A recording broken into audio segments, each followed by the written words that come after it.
Alright, hey YouTubes. So, I've had a pint or two, and while I was having my pint or two, I sat there and did some beer meditation. Occasionally, this is something that I practice when I want to just enjoy a pint and relax, and just express some thoughts in writing. So, because it dawned on me, this year is 9 years, over the past summer was 9 years since I graduated high school. And so that means over the summer, this past summer, 10 years ago, I would have been sitting in summer government class when Lawrence v. Texas actually got handed down. Which is kind of amazing. Then we went from Lawrence versus the state of Texas, which said, 2 consenting adults can do whatever the fuck they want in their own frickin' bedroom, to federal marriage equality in less than 10 years. And as I was sitting there enjoying my pint or two, a gentleman happened to be sitting next to me, struck up a conversation because he kind of read over a few things, and I talked about, how I was just kind of talking about my experiences over the last 10 years as an openly gay adult, and that, oh my god, 10 years ago next summer, I came out of the closet. Which is kind of freaky. That I've been out for almost 10 years. And especially comparing that to, like, my sweetheart Silverwolf, who is a later life lesbian. She's only been out for a few years, and because this evening I had also hung out with another friend who has also only been out for a handful of years. And just, being a millennial, how many advantages I have of being out young. Gay straight alliances were just starting when I came out of the closet. When I graduated high school about 10 years ago. Because I am part of the class of 04 when it comes to high school. Scary. But yeah. So the gentleman struck up a conversation, and he claimed to be a Christian against formal religion. Seriously. And like I said, yeah, I'm an atheist. And and I told him, you know what, I fully admit there's a lot of good people who say, you know what, as long as you're a good person, then that's all that matters. As opposed to some other people who say that you must believe in exactly our way. Which is kind of sad. But I'll admit, I was enjoying my brew a little bit too much. And, he talked about, well, Jesus said this, and Peter said that, and Paul said this, and I'm just like, well, dude, if you're a Christian, why aren't you focusing on just the 4 Gospels?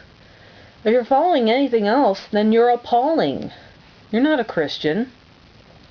And you know what? I honestly do think that there was a Jewish carpenter who said, okay, you know what? Old Testament, the Torah. Here's some history. Here's some things that kind of kept us alive during the wandering years. And you know what? As long as people are nice to each other, then that's all that matters. During when he was hanging out and probably traveling around and talking and probably doing some journeyman work. I mean, he was a carpenter after all. So he's probably working with different carpenters on the side, and maybe on his free days he would hang out with people and just hang out and talk. Why not? But the sarcastic, cynical atheist in me took over, and it's just like, okay, well, Yahweh, the deity that the Christians follow, says there's if Yahweh knows everything, then he already knows where he's going to send you. That you're going to go to a good place or a bad place, and that he knows where you're going to go. So what's really the point? And that if Yahweh knows everything, then there is no free will. And he's like, oh, well, and that's the first thing I'm going to ask them when I get there. And I'm just like, yeah, well, cheers to that, and I finished my drink and walked out. But it's just like,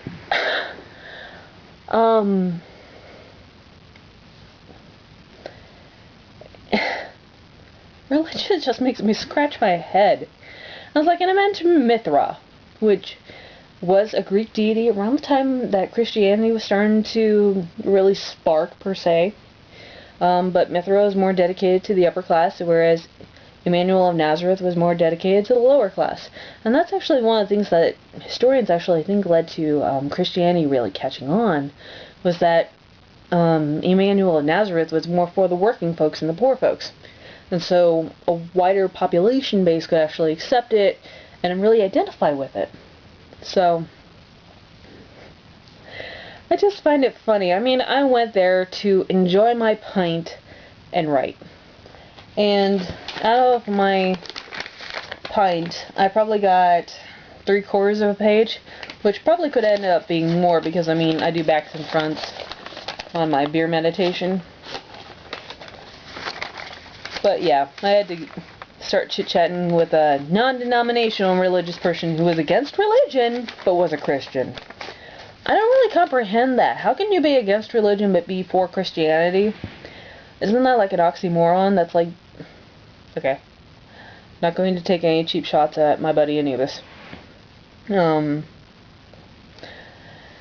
But that's like being, say, I love this company that gives millions to either political party, but I'm against corporations having PACs or something like that. Or I give money to this PAC, but I'm against government money affecting Washington. If you believe, especially in the Abrahamics, Judaism, Christianity, Islam, then you could say that you love Emmanuel of Nazareth as much as you want, but you don't believe in religion. But that means you're a liar. Because ultimately, Christianity as a whole, which does include the Torah, the first 4 Gospels, Matthew, Mark, Luke, and John, about Emmanuel of Nazareth, and Paul, you know, his lovely books that say everything from you shouldn't fuck a pig to, oh wait a minute, that's Leviticus, I'm sorry, that 2 consenting adults should not engage in sexual behavior, to a giant serpent monster is going to come down and eat you because you're a bad person in the end of days. You cannot be a Christian or follow Christ without following religion. That's just not how it works. Because Emmanuel of Nazareth tells you to spread your religion.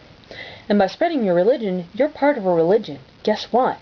Because you're spreading those ideologies. And as you witness to people, most of them you're going to piss off.